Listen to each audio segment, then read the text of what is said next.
Are we live? I had to clear my throat real quick. Are we live? Hopefully, I didn't take too long. Sorry, I had to pump fake you guys just now. It is what it is. You know how it goes. I had to do what I had to do because it's like, hey, can you really blame me? Because I don't know what it is, but I see all these big YouTubers who have flourishing, thriving second channels. And I'm like, why can't I do that? Like, do I need to beg more? So I'm like, hey, maybe I should go on the main channel and just beg. Just beg. Like, please subscribe to the second channel. This is the live stream channel. The other channel is the video channel. I make videos on that channel. I do live streams here. So, all right. Thank you guys for joining. Okay. I see we got the same people in the other. Okay. You guys came over. Some familiar faces. Obviously, we got Just Snooping, one of the GOATs. Obviously, we have April. April is another one of the GOATs. Somebody who's a huge supporter. We have user so-and-so. User Z. What's up? What's up, April? Hey there. Hey. All right, I do have a full show. I prepared. So Just Snooping said, try clickbaiting. It helps. I really don't want to be that person, though. There are so many YouTubers that clickbait and they're successful, but I don't want to be that person. I mean, all of my titles, I clickbait a little bit, but I don't clickbait too much, I don't know why, but like a few days ago, I accidentally went live and I titled the video MAGA Now and a whole bunch of people joined. I'm like, I don't know what I did, but somehow that title got people to click. So that was really funny. But yeah, thank you guys for being here. I love streaming. I like talking about other things besides the Daily Wire and Candace Owens and whatever. So, and Ben Shapiro and Matt Walsh. So this stream gives me the chance to do that. So welcome. Thank you guys for being here. And yeah.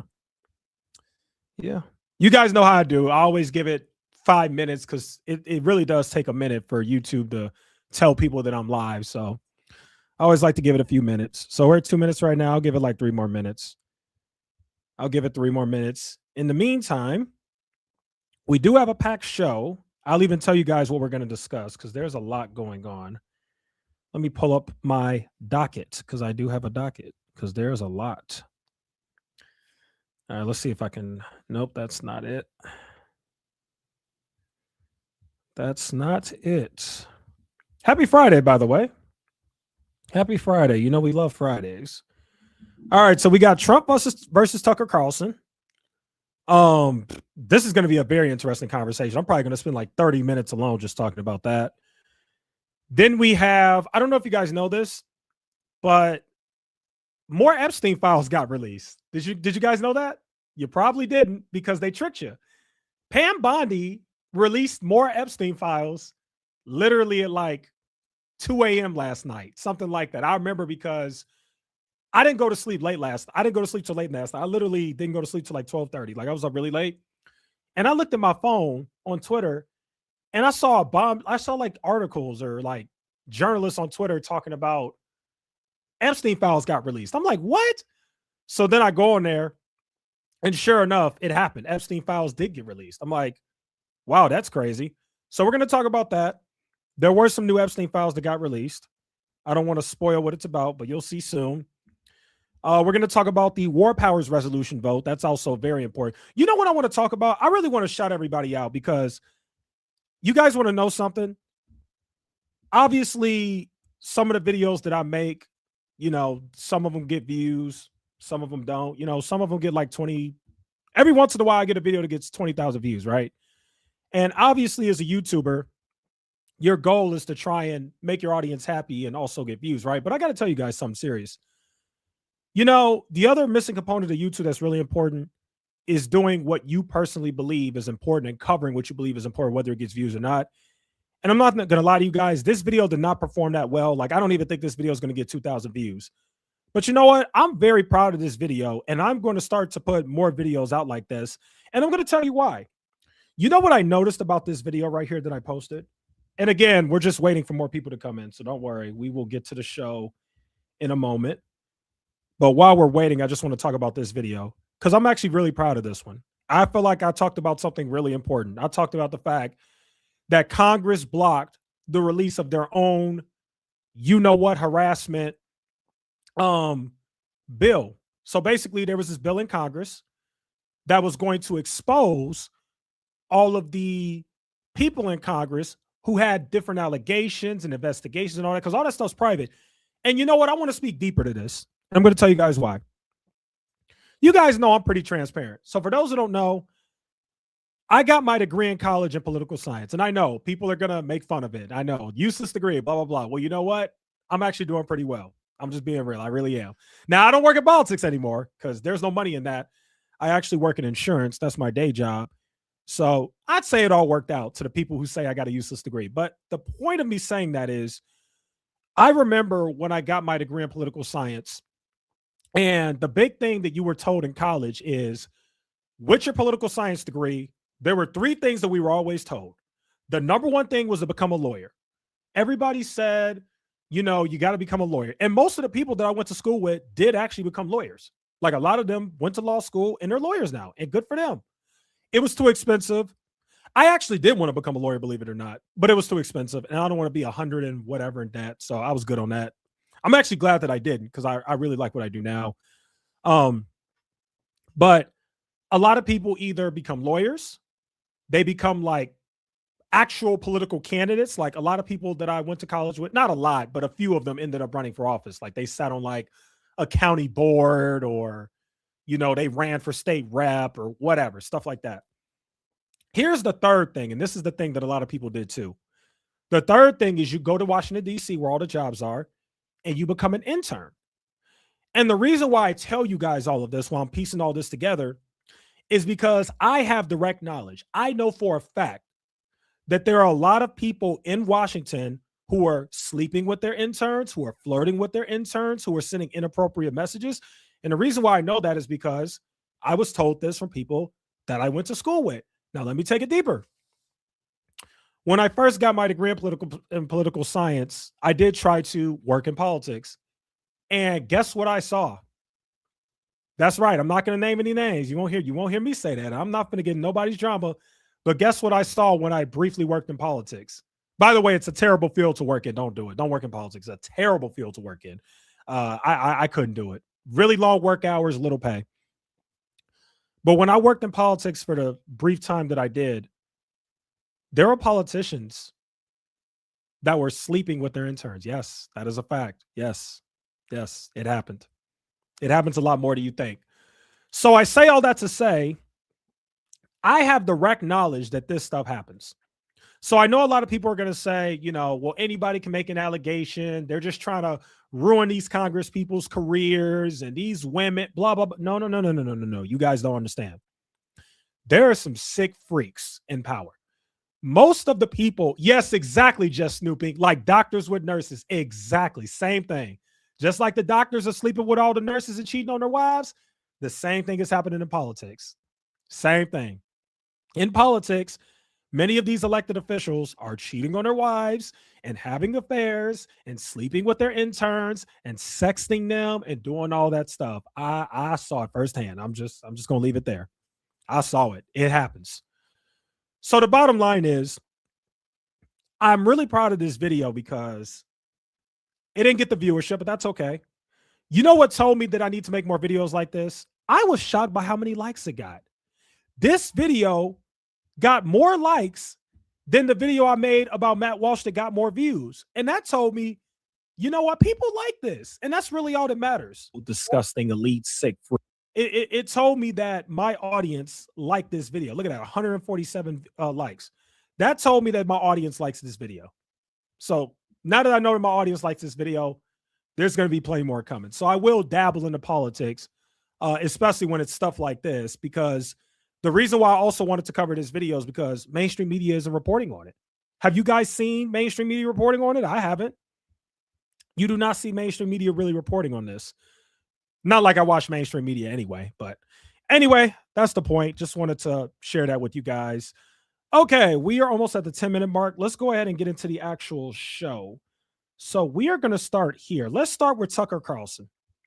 So Trump apparently has cut Tucker Carlson off, which I actually think is hilarious that he's willing to turn on Tucker Carlson, because for those who don't know, Tucker Carlson was in the White House like 2 weeks ago. Like, he's been in and out of the White House visiting Trump, and now he speaks out against them. and Trump is butthurt. So let's read this article right here. He's not MAGA. Trump officially cuts Tucker Carlson loose from his political movement in stunning comments. Then we scroll down here. President Donald Trump cast Tucker Carlson out of MAGA in a Thursday interview where he said his once vocal supporter lost his way. So now we're going to scroll down. Let's actually go to the tweet. This is the full tweet by Jonathan Karl. In a lengthy conversation just now, President Trump hit back. Hold on one second. Okay. In a lengthy conversation just now, President Trump hit back at Tucker Carlson, who called the Iran war absolutely disgusting and evil, which, by the way, guys, most people agree with Tucker. Like, most people agree. Like, that's what the polling says. What did the polling say? Let me see if I have it. Yeah, I do have it. So the important context that is missing from all of this is that according to a Reuters poll, about 1 in 4 Americans support the war in Iran, with roughly half of those people saying that Trump is too willing to use military force. Folks, the people have woken up. People have woken up. I was actually on a phone call with my one of my best friends earlier today. We were talking on the phone because he's not into politics at all. He doesn't know any of this stuff. He just goes to me to like get the updates. Like, hey, what's going on? I told him, and I said, you know, man, things aren't like what they used to be back in the day where people just had television. Like, there's so much independent media now. I was telling him that I think people are smarter than ever. I really do. I think people are more educated about geopolitics and politics and what the Trump administration is doing in news. I think people are smarter than ever because they have access to alternative media, and alternative media is kicking mainstream media's butt because alternative media is like guys like me. Alternative media is just regular guys like me sitting in their office or their bedroom and recording videos and just giving the truth. That's it. And because of that, because so many people are watching independent media now, instead of 80% of the country supporting war like they did after 9/11. For those who don't know, most of the country supported the war back then. Now, only 1 in 4 people support the Iran war. Why?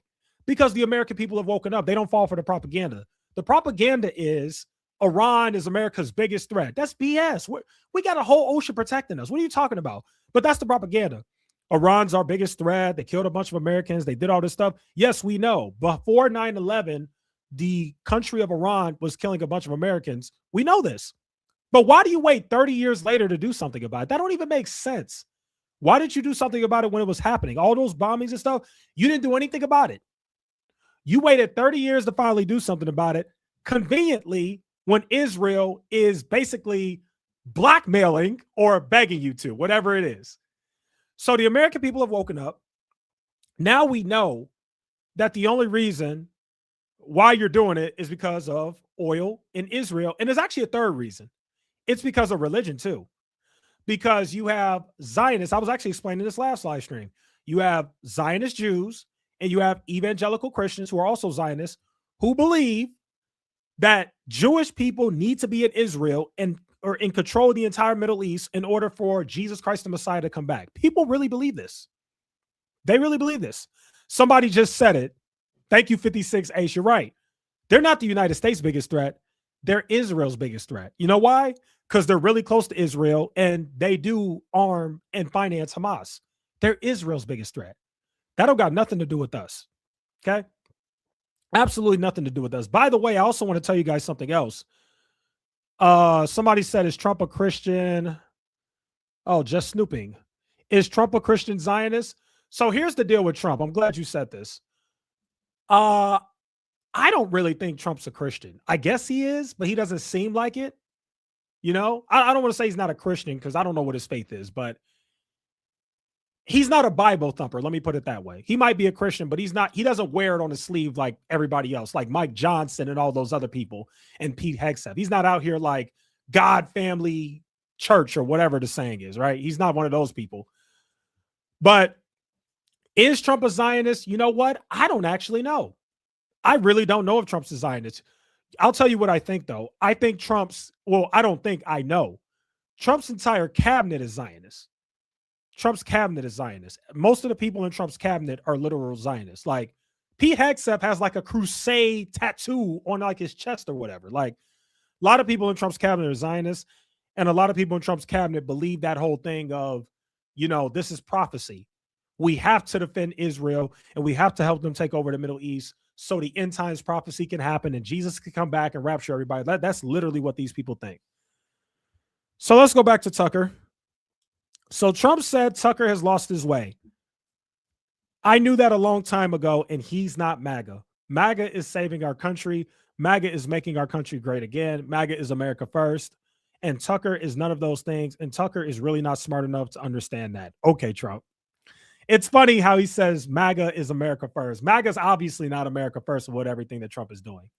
Because if you're saying that MAGA is saving the country and it's America first, but the same people in MAGA are going to war with Iran, that doesn't sound very America first to me.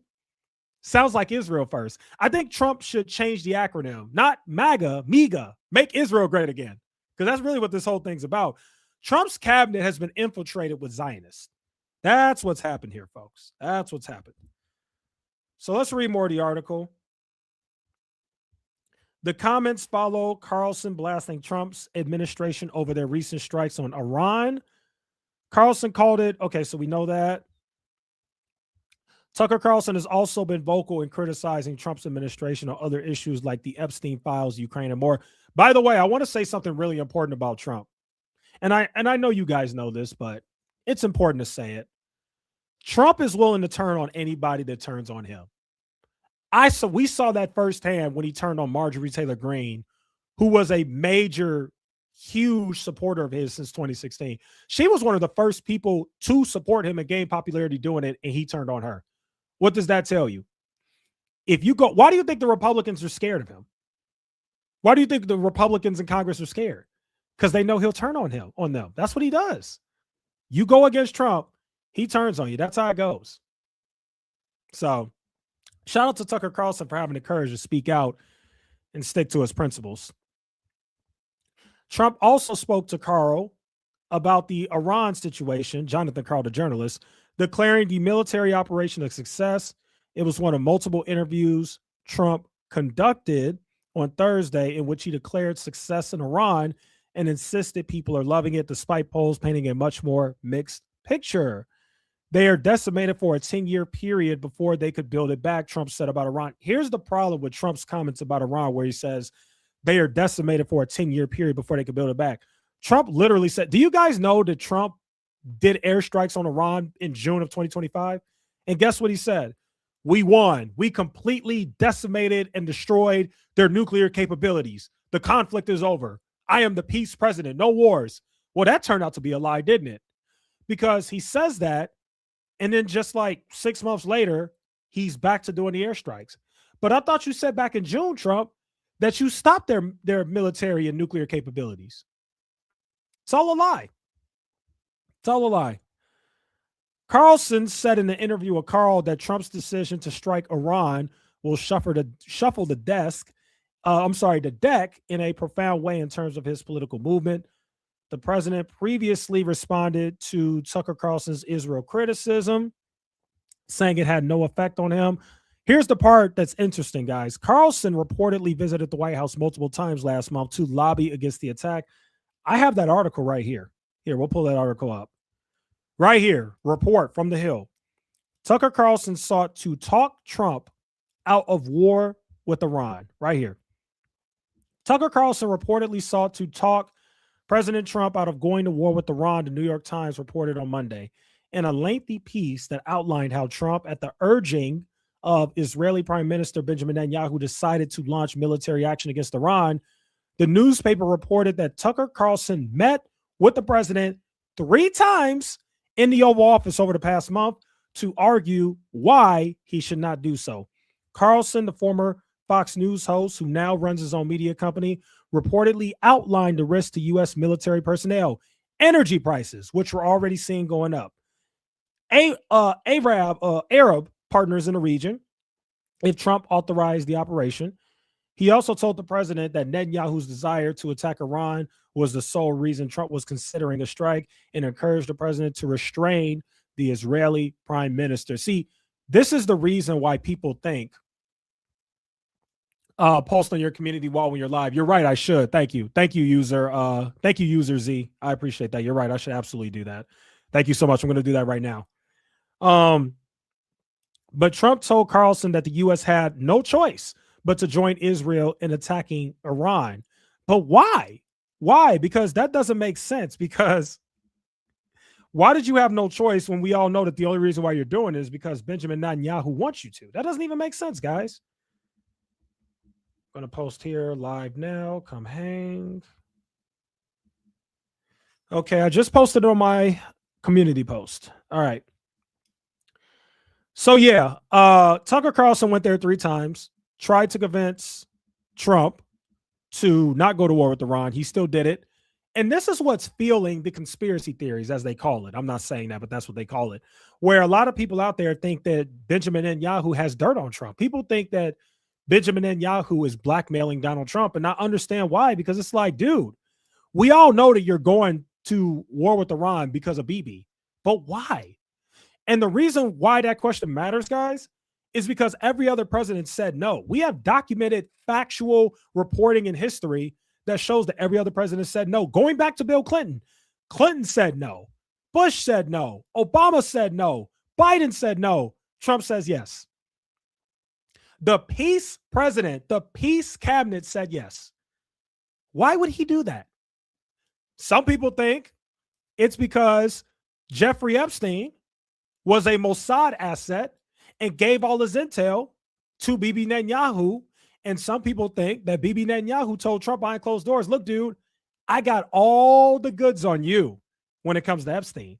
And if you don't want that to come out, you better go bomb Iran so Israel can take over the Middle East.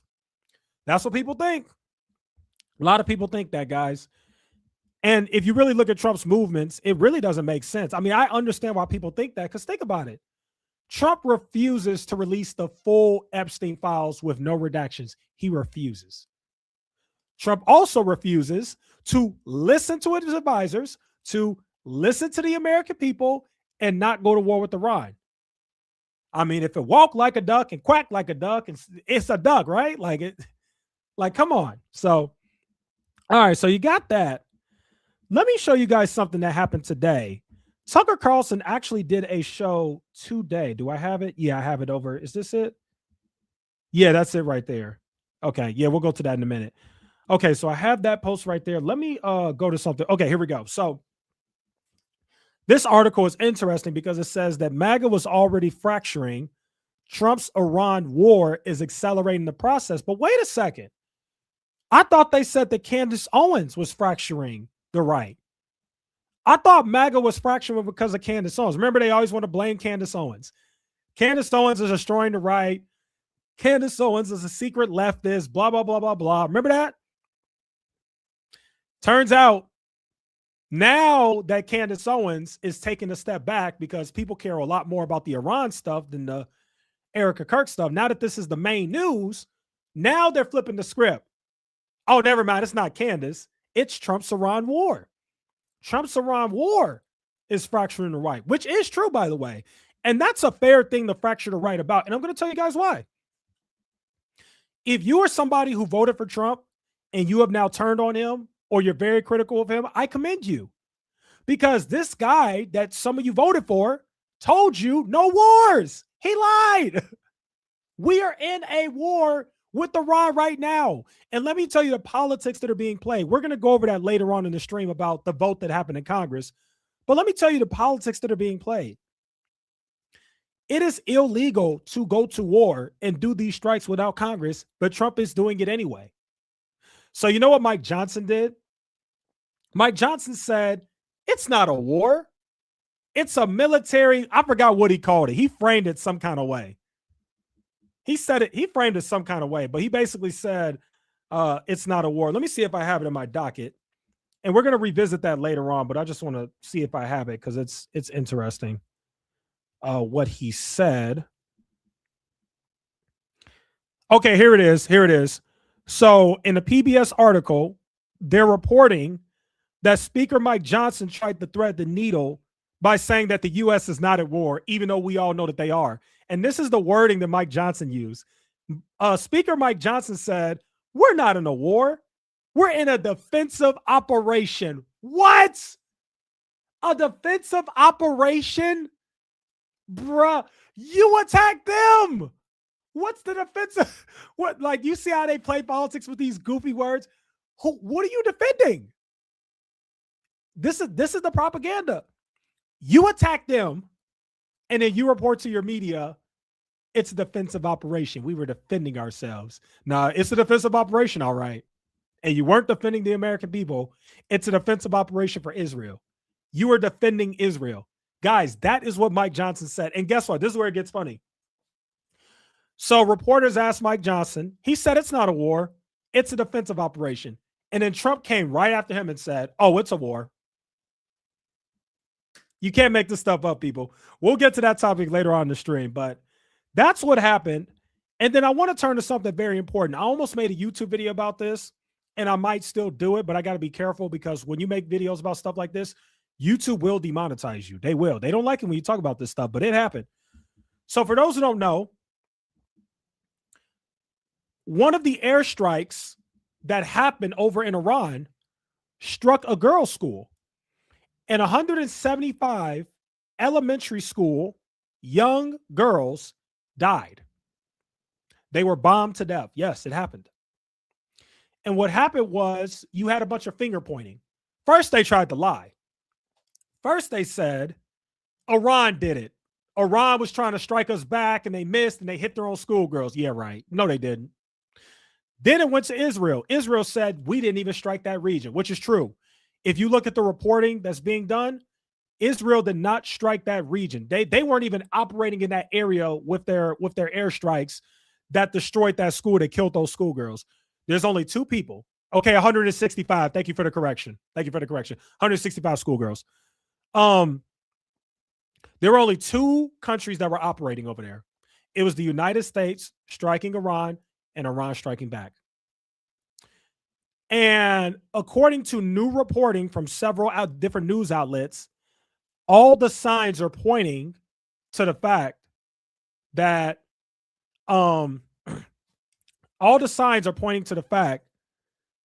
the U.S. very likely did it. And I saw this tweet by Laura Ingraham, and I thought that was very interesting because remember, Laura Ingraham is a propagandist for Fox News. She's spreading the Israeli pro-war, Iran's evil propaganda.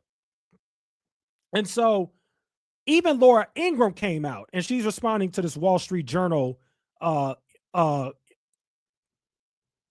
right here where it says U.S. likely hit girls' school attached to Iranian military compound. Laura Ingraham responded and said, if true, this is horrific news and the U.S. military will have to address this publicly. Proximity of military compound, obviously a factor, but our weapons also have pinpoint accuracy. New investigators think American forces were likely responsible for an airstrike on a girls' elementary school that killed dozens of children in Iran. Now, let me ask you guys a question. Let's say this happened in the United States and dozens of young elementary school girls were killed in the United States. What do you think would happen? What do you think would happen? Let's pretend that it happened in Israel. If this happened in Israel and a bunch of young Israeli schoolgirls, what do you think would happen? It'd be front page news everywhere. But guess what's happening to this story? It's being largely buried. You're not seeing mainstream media really report on it. They're burying it. Somebody did ask Secretary of War Pete Hegseth about it, and he didn't really give much of a comment. He just said, we're investigating. That's all he's going to do. It's going to take one of these journalists to post verbatim proof that the U.S. did it. Otherwise, they're just going to deny it. That's what's going to happen. It's absolutely insane.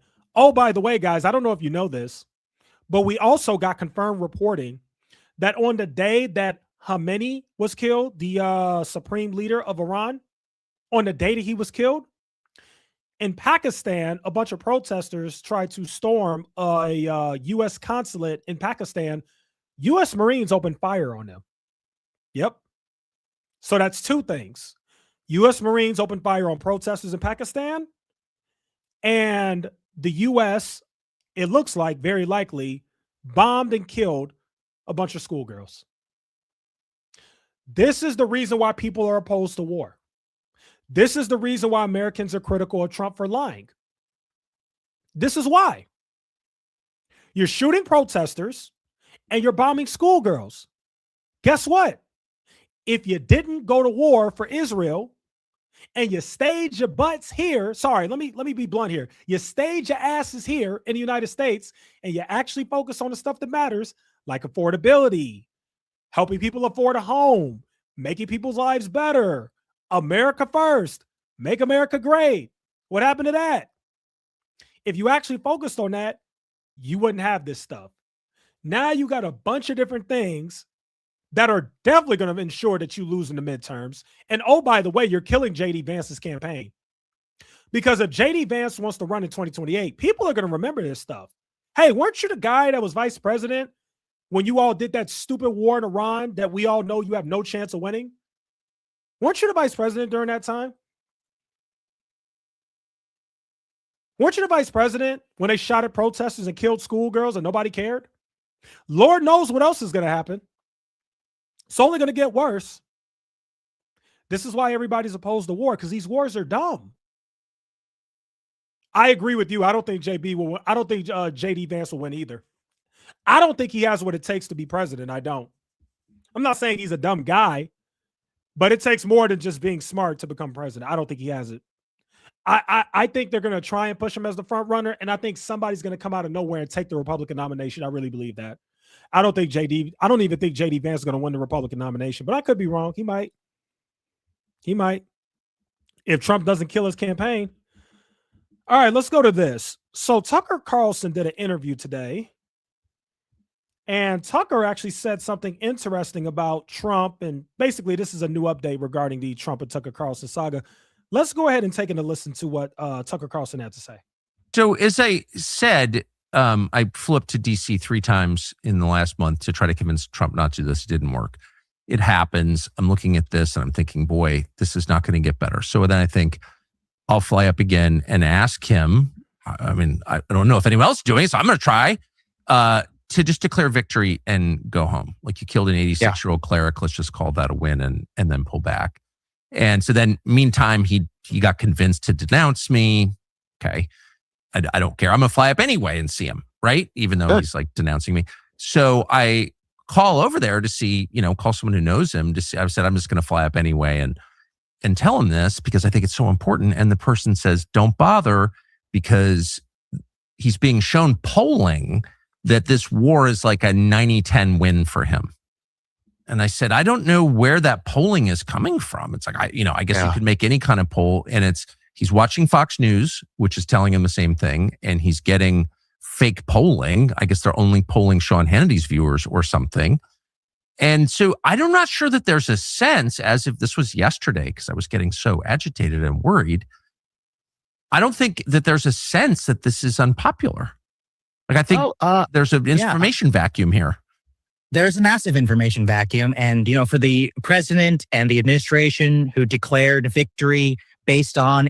All right, I don't know what's going on, but he does not sound like that. That is not how Sagar sounds. That's so weird. I don't know what happened to his voice here, but that just kind of threw me off because he does not sound like that. But okay. Internet and vibes and podcasts. Let's take a survey, shall we, of every podcast that he appeared on, and how do they feel about the Iran conflict. You can look very clearly for yourself. You can look at a lot of the polling of that same demographic, which they were very excited about. Young men in particular, how are they feeling about this conflict? And, if you were saying 90-10, it's not even true in the Republican sense. I mean, the latest one that I saw was like 72% Republicans, which, by the way, Mr. President and everybody in the administration, Bush had 93 for Iraq. And how did that turn out for him? So let's not put all of our eggs in the basket of just because Republican voters are here, that this is all going to be like sunshine sunshine and roses. And I also would not make the spurious claim that it's all about Iran. It's about compounding effects. The gas price effect of the Iran conflict is going to be dramatically more important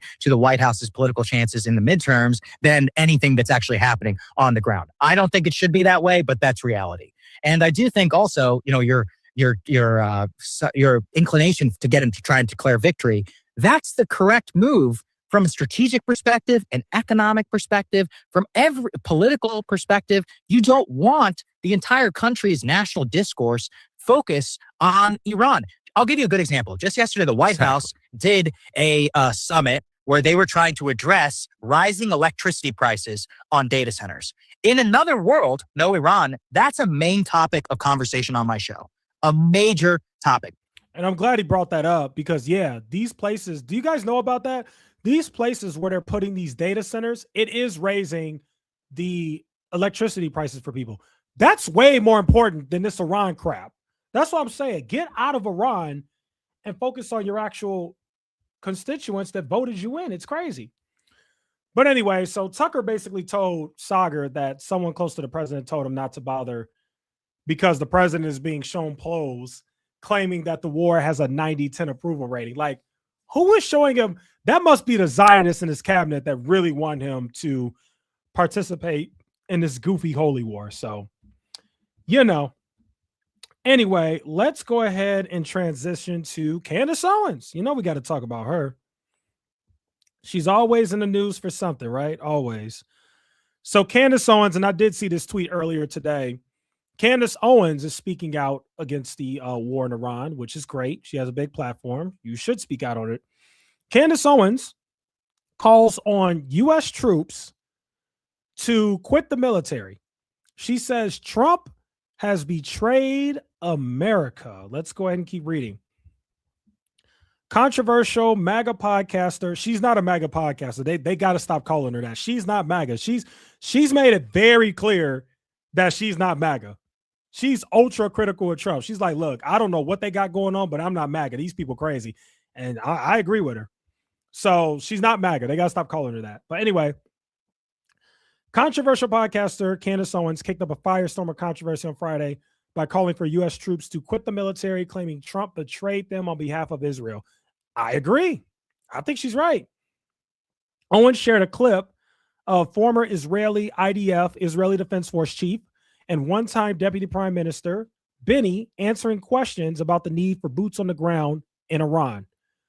Benny Gantz, however you say it, Gantz, replied, I exclude nothing in the clip, echoing similar sentiments from President Donald Trump and Secretary of Defense Pete Hegseth. Hard left activist Max Blumenthal shared the clip and captioned it, former Israeli defense minister declares he won't rule out American boots on the ground in Iran. Every U.S. service member needs to see this to understand who's calling the shots. Owens shared Blumenthal's post and added, do not join or remain in the United States military. Trump has betrayed America and expects you to die for Israel. Interesting. There is no honor in being led by dishonorable men to your death, Owens concluded, who hosts one of the most popular podcasts and YouTube shows in the country. Now, before we get to more of what Candace Owens said, it is important to note, guys, she's right. 6 Americans died in this current war. 6. And what did they die for? Did they die on behalf of American lives? Did they die on behalf of the country? Did they die on behalf of Make America Great Again? No. Those people literally died for Israel. Those 6 Americans that have been killed so far, they died for Benjamin Netanyahu. They died for a whole other country that don't got nothing to do with what we got going on over here. That's despicable. It really is. Like, I don't think people understand. This isn't some internet drama. This is some serious shit. People are really dying and going to war for freaking Israel. This is serious. Like, I really hope that these people who are speaking out about it, like Megyn Kelly and Tucker Carlson, I hope they don't stop. Don't succumb to the pressure. Keep going. Because they're in the right. It's disgusting what's happening. It really is. Owens' comments sparked a fierce online backlash. Of course, a bunch of Zionist Israeli bots. I don't know if you guys know this, but there's a lot of Zionist pro-Israel bots on Twitter. A lot. Oh man, there's a lot of them.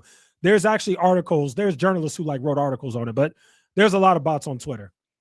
A lot of pro-Israel ones. So take with a grain of salt when somebody says sparked the fierce backlash online. Like, yeah, okay. Anyway, with many on the right fuming at the remark, Candace, once a close ally of Trump, has long grabbed headlines for her outlandish conspiracy theories, once going as far as to stake her. Okay.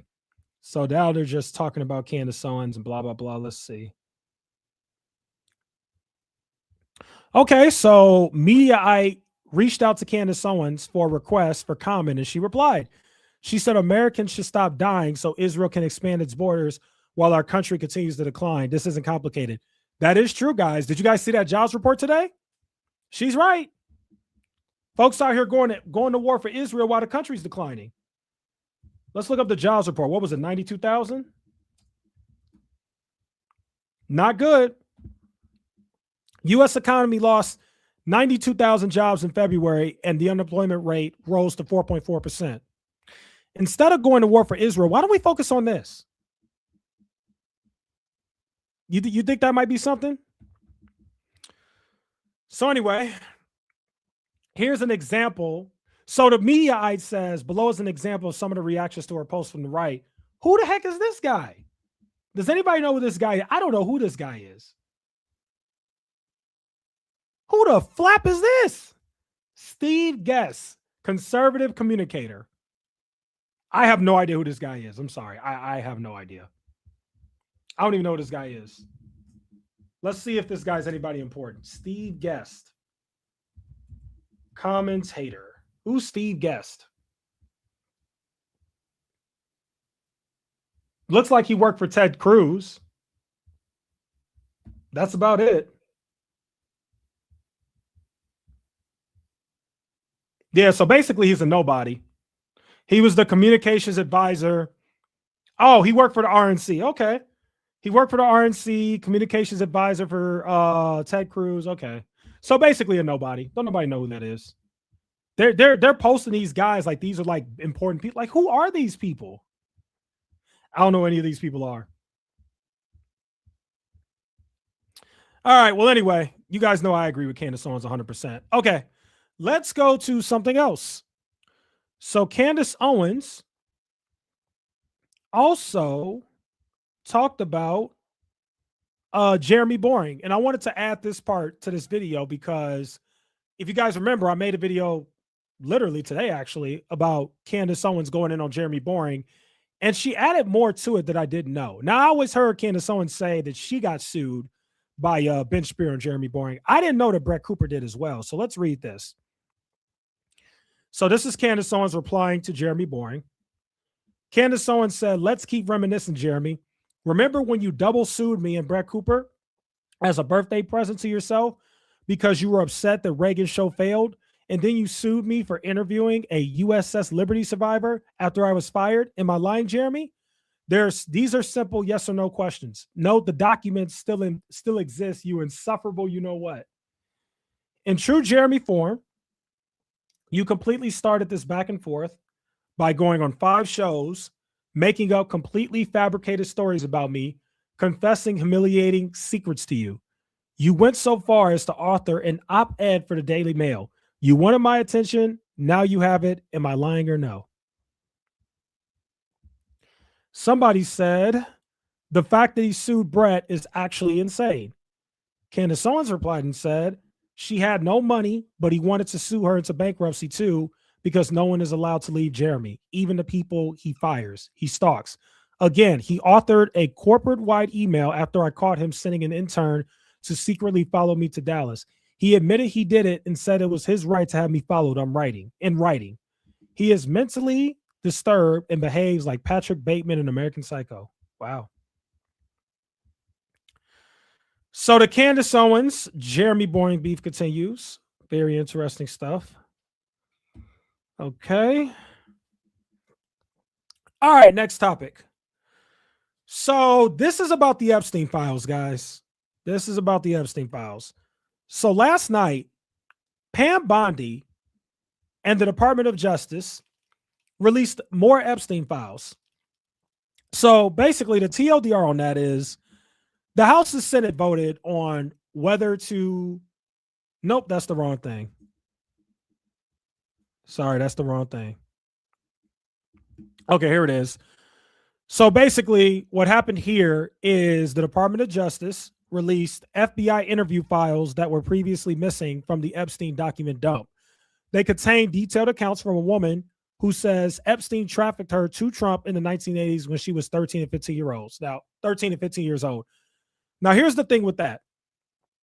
Most of you guys probably already know this and remember this. Like, this has been reported before that there's a woman in 2019 who was interviewed by the FBI, and she accused Donald Trump apparently of sexually abusing her when she was between 13 and 15 years old. So most of you guys know this. But the reason why this is being brought up again is because an NPR journalist actually uncovered something very interesting. So what basically happened is she did like 4 interviews and they only released one. For whatever reason, they withheld the other ones and nobody could really figure out why. It's actually very weird. So there's 3 FBI memos that describe the interviews with the woman who told the FBI agents that Epstein had repeatedly abused her, but they never posted that in the Epstein files. They withheld it. What happened was a NPR journalist, basically, they did something really nerdy. They like looked at something. I don't know. They were like looking at the documents and they just kind of noticed that, wait a minute, they did several interviews with this woman. Where are those documents? Where are those transcripts? And that's how they got them. So Pam Bondi and the Department of Justice chose to release it at like 11 o'clock p.m. last night at the heart of the Iran war when everybody's focused on Iran. These are the tricks that they do. So let's read this article in Politico.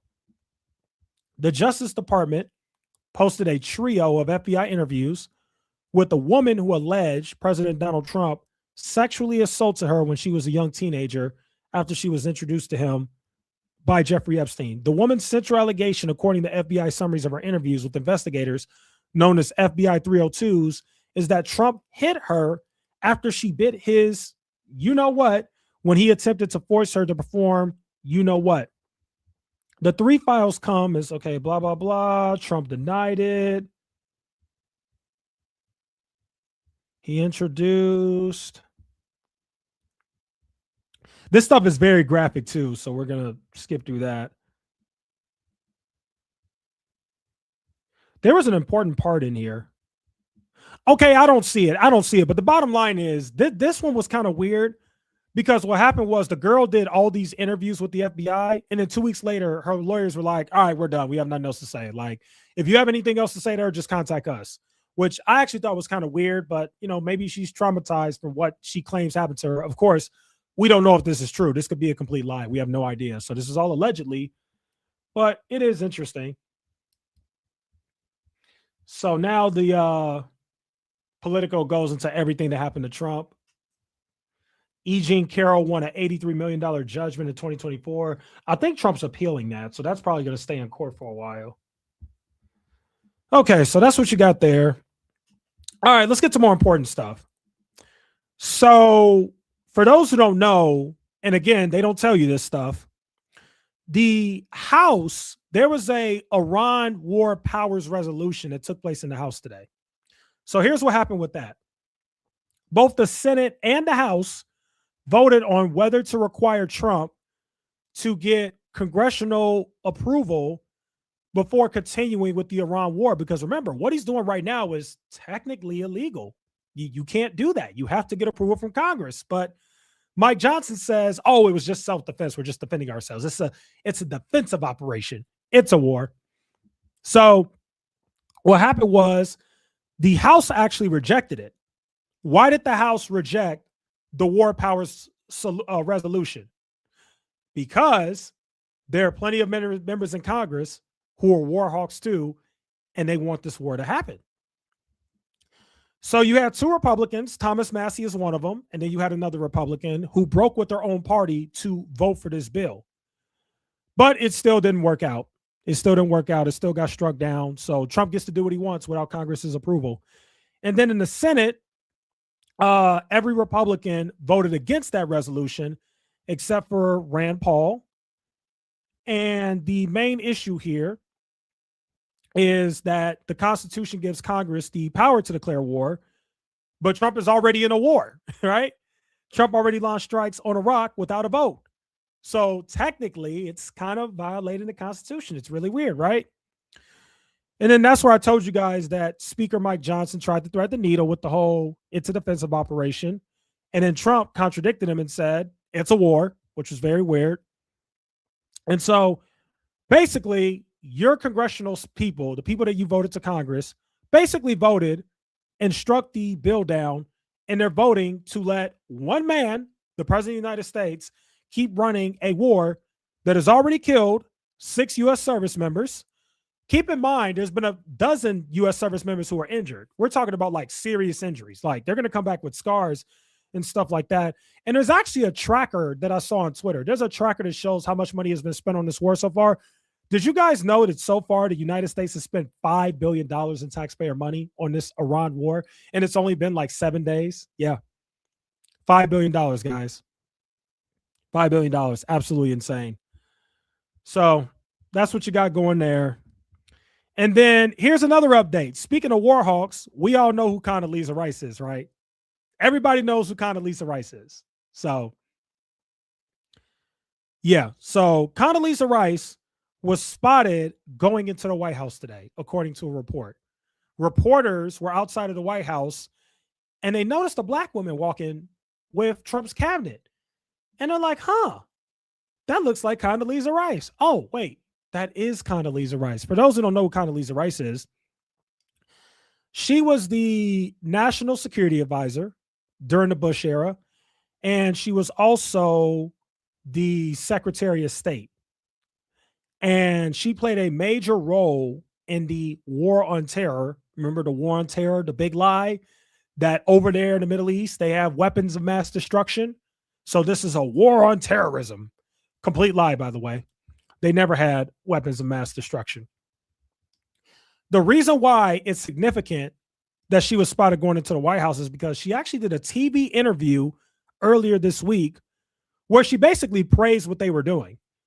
And she basically said that this is a worthy goal and we got to stop Iran and there are threats to the United States. You know, the same neocon bullcrap, right? If you don't know her history, go ahead and look it up. She was one of the main foreign policy architects of President George Bush's Iraq and Afghanistan war, right? Now, we don't know if she's there to console or, well, let's be real. She's there as an advisor. They're obviously asking her how we should go about this, and she's advising them.